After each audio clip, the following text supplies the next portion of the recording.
You hungry? Yep, there you are. You being good? You being good boy?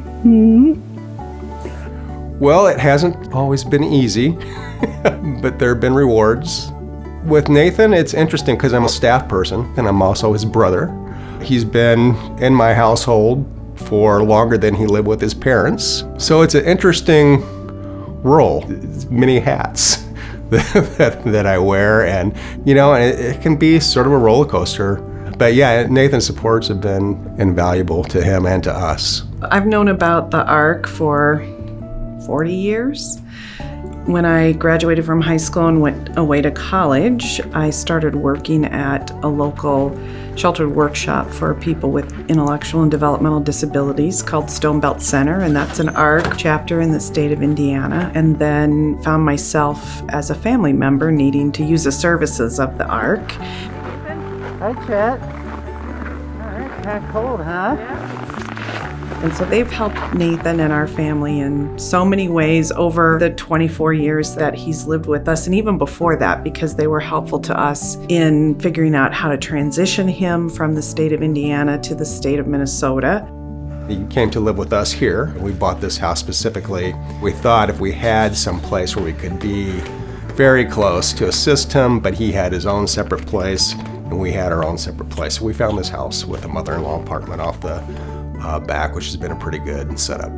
The ARC has also helped us in employment. They got him connected to one of our Eastside Neighborhood Services, which has an employment program, and that helped him to get a job at Home Depot recently. Even though I know a lot about services and supports, I still have to fight back on the system sometimes, and Nathan needs help sometimes from somebody who's not family, and the ARC has always been there for us. Hi, everybody. It's cold outside.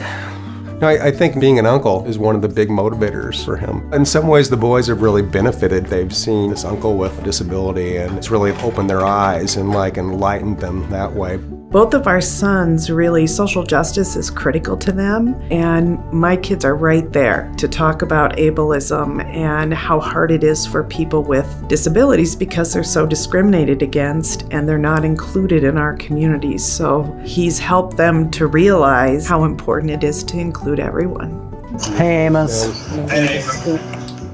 I really think the future of the ARC is right where they're headed, where people with intellectual disabilities are driving, and they're there to support. The ARC's roots and its history are just fundamentally with families and strong parents who advocated to get us to where we are today, but I think it's time to move that leadership from parents and families and have people who have the lived experience, the people who are excluded, the people who aren't always treated with kindness and respect, be the ones driving the advocacy and pushing for the changes that are needed. I hope that Nathan just continues to progress and evolve as a human being, and I hope he just ends up being happy.